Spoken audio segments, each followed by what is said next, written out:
Bonjour et bienvenue dans ce nouvel épisode de La Bascule. Pour rappel, cet épisode est disponible en podcast ou sur YouTube en vidéo. En août, on passe tout l'été ensemble et je te partage des épisodes 2 fois par semaine pour t'aider quand tu es perdu à remettre du sens dans ta vie, à oser lancer ton business si tu en as envie ou oser changer de vie. Aujourd'hui, j'avais très envie de faire un focus sur un point particulier qui sont tes zones de talent.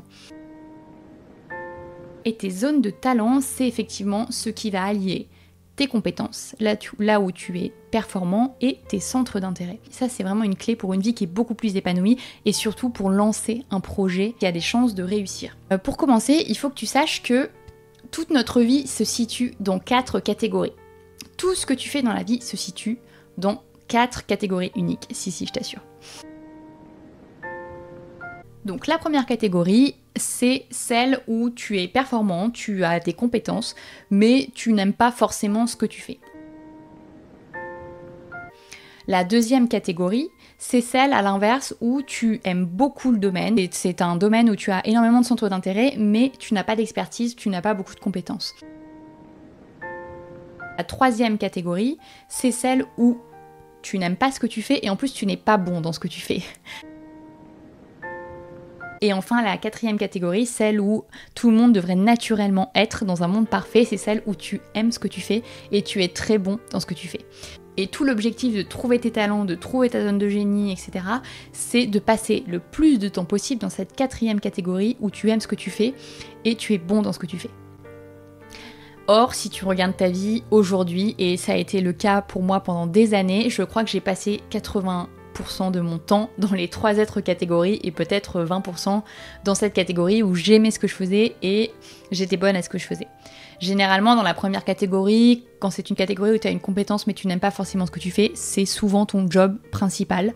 Donc c'était mon cas par exemple. Moi, je travaillais en finance, donc j'étais compétente dans ce que je faisais. J'avais des compétences analytiques, etc.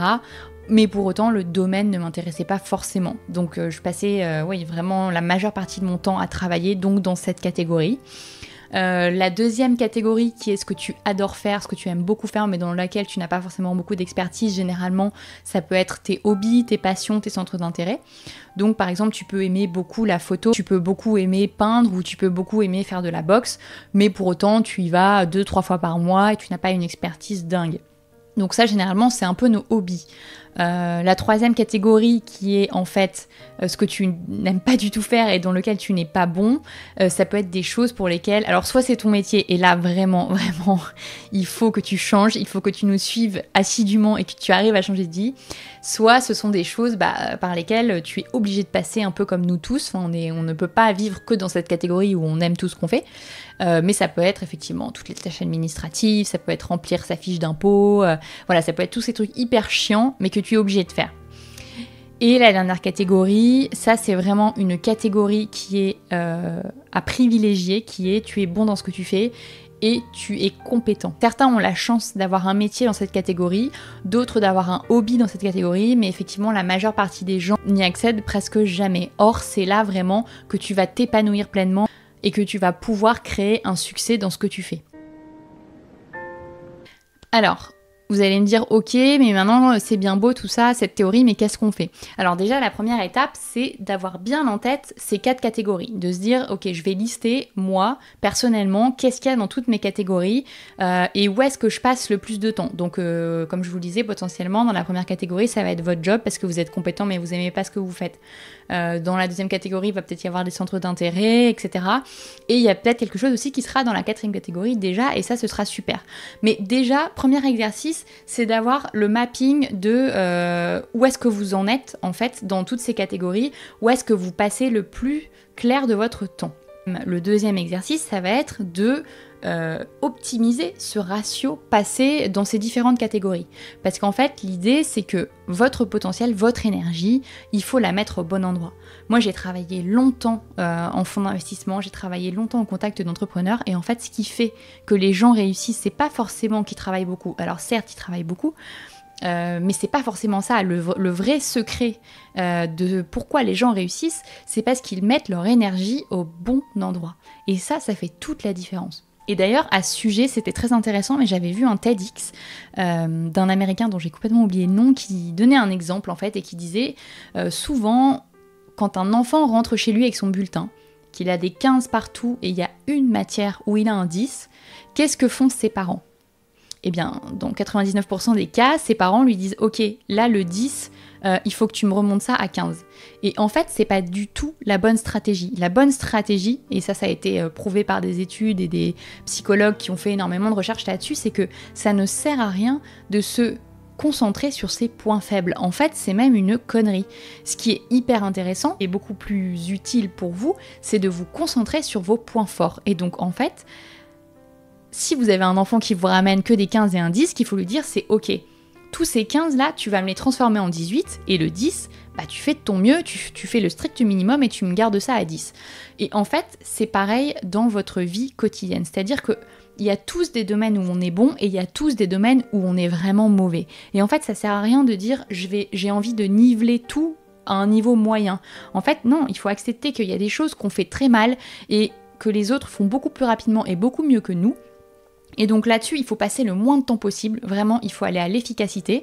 Et il y a des domaines où on est très compétent et on a un atout particulier. Et alors ces domaines-là, il faut y passer du temps, y mettre une énergie dingue parce que c'est ça la clé de votre réussite. C'est ça la clé d'une vie réussie, d'une vie alignée. C'est de vous concentrer sur vos forces. Donc par exemple, moi je sais que dans ma vie personnelle, les choses où je suis très compétente, par exemple, c'est la créativité. Donc c'est créer du contenu, c'est imaginer des choses, c'est lire, c'est explorer, c'est écrire, etc. Donc ça, je suis vraiment très performante là-dedans et j'aime beaucoup ça. Donc je me concentre au maximum là-dessus. En revanche, là où je suis très mauvaise, par exemple, c'est pour monter des épisodes de podcast. Vraiment, c'est un truc où je suis très mauvaise, où je passe 3 fois plus de temps que les autres et en plus, le résultat est médiocre.